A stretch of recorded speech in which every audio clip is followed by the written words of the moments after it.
अच्छा इरफान भाई, माशाल्लाह आप बड़ी सेहतमंद डिस्कशन चल रही थी। अच्छा, मैं जो डिस्कशन कर रहा था उसी को थोड़ा सा आगे बढ़ाता हूँ, और फिर जो नई चीज़ें सामने आती हैं तो या कोई सवालात आते हैं तो उस हवाले से भी बातचीत कर लेते हैं। मैं जो शख्सियात का तज़किरा कर रहा था डिप्टी नज़ीर अहमद का, और उनके उसलूब के हवाले से तकरीबन बातें कर ली थी। एक चीज़ रह गई थी कि डिप्टी नज़ीर अहमद एक बेहतरीन मुतरजिम भी थे, और उन्होंने जो तर्जुमे किए हैं वो भी बहुत आला किए हैं। और उस ज़माने में जब अंग्रेजी जुबान से उर्दू में तर्जुमे ना होने के बराबर थे, उस जमाने में तर्जुमा करना यकीनन एक बड़ी महारत की बात थी। तो ये इस हवाले से भी हमारे ये खसूसियत है उनकी नसर निगारी की। और उनकी मुकालमा निगारी या किरदार निगारी भी कम अहमियत की हामिल नहीं है।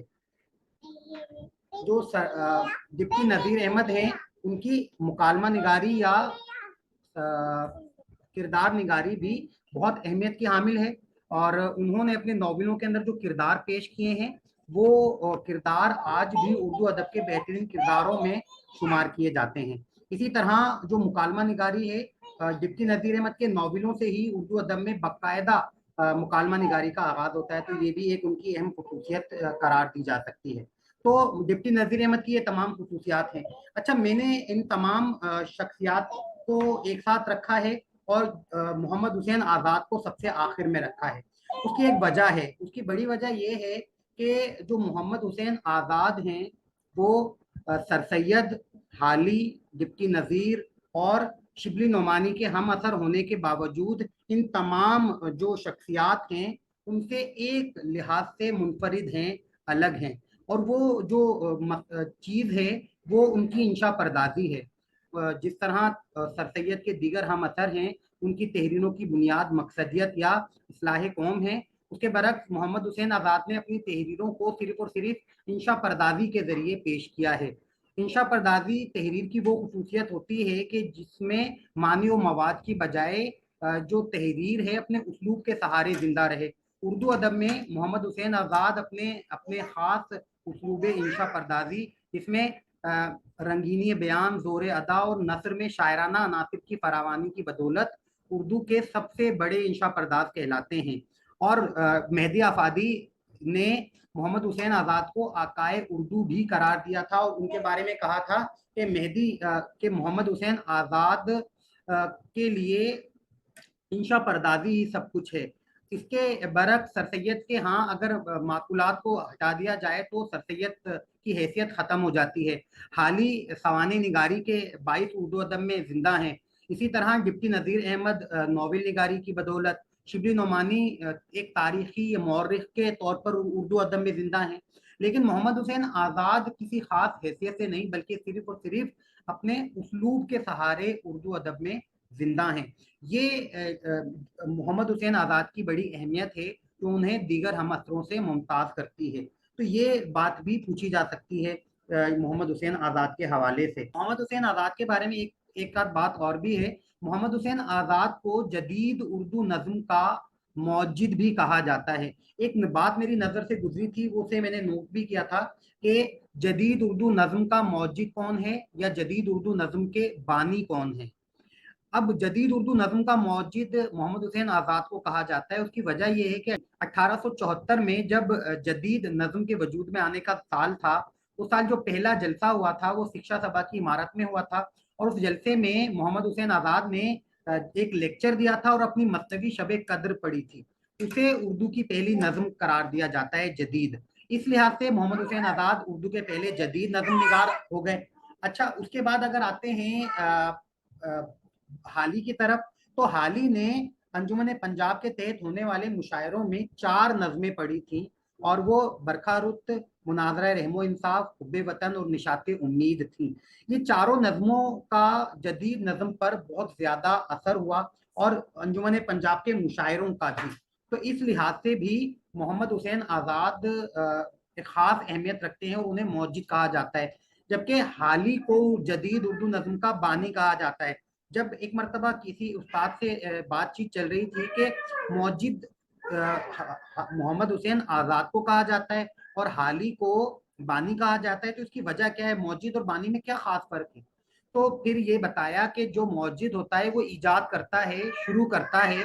मोहम्मद हुसैन आज़ाद ने जदीद नज़म पहली मसनवी शब कदर के नाम से लिखी थी, लेकिन जो जदीद नज़म में ततब्बो होता है, तकलीद होती है, वो हाली की होती है, इसलिए उन्हें जदीद उर्दू नज़म का बानी कहा जाता है। तो ये बात भी बानी और मौजिद के हवाले से पूछी जा सकती है, बल्कि ज्यादातर तो हाली और मोहम्मद हुसैन आज़ाद दोनों ही को जदीद उर्दू नज़म का बानी करार दिया जाता है। तो ये बात भी कही जा सकती है।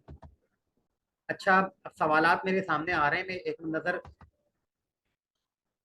मकालाते सर सैयद की 5 जिल्दें हैं जहां तक मुझे याद पड़ रहा है। अच्छा, एक सवाल ये भी आया है कि थोड़ा आहिस्ता से बोला करें। अच्छा, ये जो तेजी से बोलने वाला मामला है, ये मेरे साथ थोड़ा सा फितरी मामला है। मैं हमेशा ही जरा तेजी से बोलने का आदी हूँ, और इस हवाले से तकरीबन मैं नाकाबिले इस्लाह हूँ। तो मैं कोशिश जरूर करूंगा कि मैं जरा आहिस्ता आहिस्ता बोलूँ, लेकिन मैं इसका वादा नहीं कर सकता। डॉक्टर सैयद अब्दुल्ला ने शिबली की खुसूसियात तैफ़ नसर में बयान की हैं। तैफ़ नसर पढ़ें तो उसमें चंद अहम शख्सियात के हवाले से बड़े ज़बरदस्त नोट्स हैं। हाली का फारसी तखल्लुस खस्ता है। खस्ता हाली लफ्ज़ याद कर लें, आपको दोनों तखल्लुस एक साथ मिल जाएंगे। खस्ता फारसी में तखल्लुस, उर्दू में हाली। अच्छा, एक सवाल ये आया है कि हाली ने गालिब या शेफ्ता के मशवरे से अपना तखल्लुस तब्दील किया था। मेरी नॉलेज में ऐसी कोई बात नहीं है। मैंने जब डॉक्टर जमील जालबी के नोट्स पढ़े, उसमें शायद ऐसी कोई बात नहीं लिखी। गालिब ने या शेफ्ता ने हाली की जो शायराना खसूसियात हैं उनको बढ़ाने में अहम किरदार अदा किया था, लेकिन उनके तखल्लुस के हवाले से शायद कोई मशवरा नहीं दिया था। उससे पहले ही वो तखल्लुस करते थे और शायरी भी करते थे।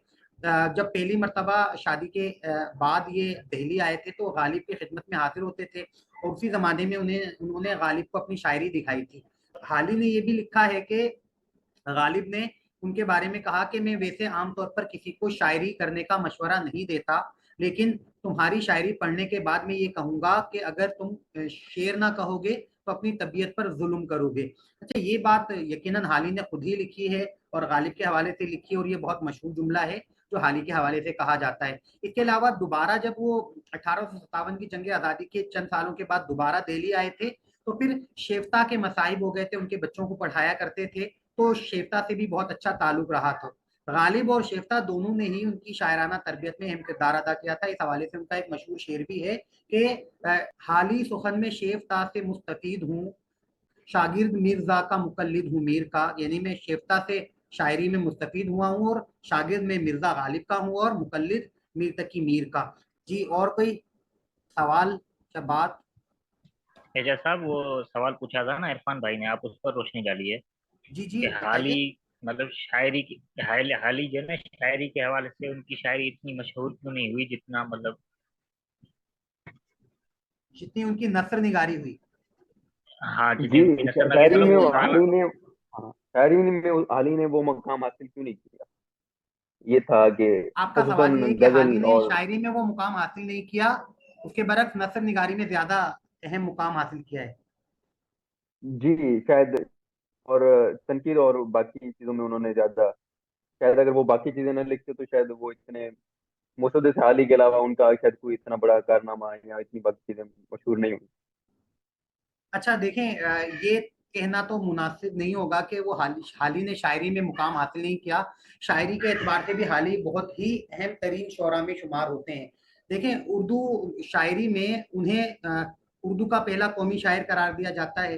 गजल के एक जबरदस्त शायर थे हाली, और उसके अलावा नज्म के हवाले से भी उन्होंने जो नज़में लिखी हैं वो मुतनव्वे मौज़ूआत पर हैं। उनमें ख़वातीन की इस्लाह के हवाले से भी हैं, और समाजी नज़में भी हैं। तो ये कहना मुनासिब शायद इतना ज़रूरी ना हो या मुनासिब ना हो कि हाली शायरी में वो मुकाम हासिल नहीं कर सके। जिस कदर मुकाम वो हासिल कर सकते थे, जितना काम किया है, उतना मुकाम उन्होंने ज़रूर हासिल किया है, और उन्हीं के असरात थे बाद में, जिससे मुस्तफीद होकर शायद इकबाल ने भी उसी तरह शायरी